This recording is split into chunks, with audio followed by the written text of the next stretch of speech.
கிறிஸ்துவுக்குள் பிரியமானவர்களே, மறுபடியும் இன்று காலை 16/9/24 உங்களை சந்திப்பதிலே பெருமகிழ்ச்சி அடைகிறேன். கடந்த வாரம் முழுவதும் நம்மை பாதுகாப்போடும் நன்மையாலும் நடத்தின தேவாதி தேவனுக்கு மகிமை உண்டாவதாக.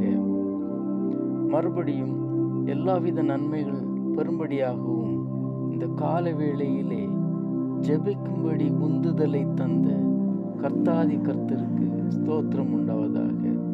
வாருங்கள், நீங்களும் என்னோடு கூட சேர்ந்து ஜெபிக்கலாம். நீதிமொழிகள் 8:17 கூறுவது போல, ஆவலோடு தேடுகிறவர்கள் என்னை கண்டடைவார்கள் என்கிற வசனத்தின்படி எப்போதும் உம்மை தேடி கண்டடையத்தக்க ஸ்லாக்கியத்தை எங்களுக்கு தந்தரும். இப்போது எங்களுக்காகவும் எங்கள் குடும்பங்களுக்காகவும் எங்களுடைய பணிகளுக்காகவும் எங்களுடைய பயணங்களுக்காகவும் எங்களுடைய சமாதானத்துக்காகவும் உலகத்தின் சமாதானத்துக்காகவும் உம்மிடத்திலே நாங்கள் மன்றாடுகிறோம்.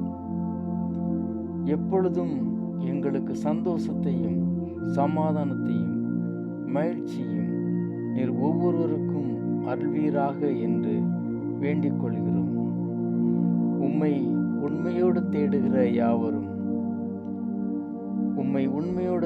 யாவருக்கும் நீர் சமீபமாயிருந்து ஒவ்வொருவருடைய தேவைகளையும் சந்திப்பீராக. சகலவித ஆசீர்வாதங்களையும் பரத்திலிருந்து பொழிவீராக. இந்த வாரம் முழுவதும் ஒவ்வொருவரையும் நன்மையால் முடிசூட்டீராக. உம்முடைய விலையேற பெற்ற திரு ரத்தம் சகல பாவங்களை நீக்கி பரிசுத்தப்படுத்துவதாக.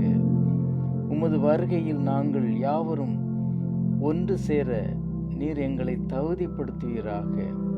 ஜெபத்தை கேட்கிற கர்த்தர் இப்போது எங்கள் விண்ணப்பத்தை கேட்க வேண்டும் என்று உம்மோடும் பரிசுத்த ஆவியோடும் என்றென்றைக்கும் பிழைத்து ஆண்டு கொண்டிருக்கிற உமது குமாரன் எங்கள் நாதர் இயேசு கிறிஸ்துவின் மூலமாய் உம்மை வேண்டிக் கொள்கிறோம் பிதாவே. ஆமேன், ஆமேன். இந்த வாரம் முழுவதும் தேவன் நம்மை நன்மையாலும் சமாதானத்தினாலும் வழி நடத்துவாராக. ஆமேன், ஆமேன்.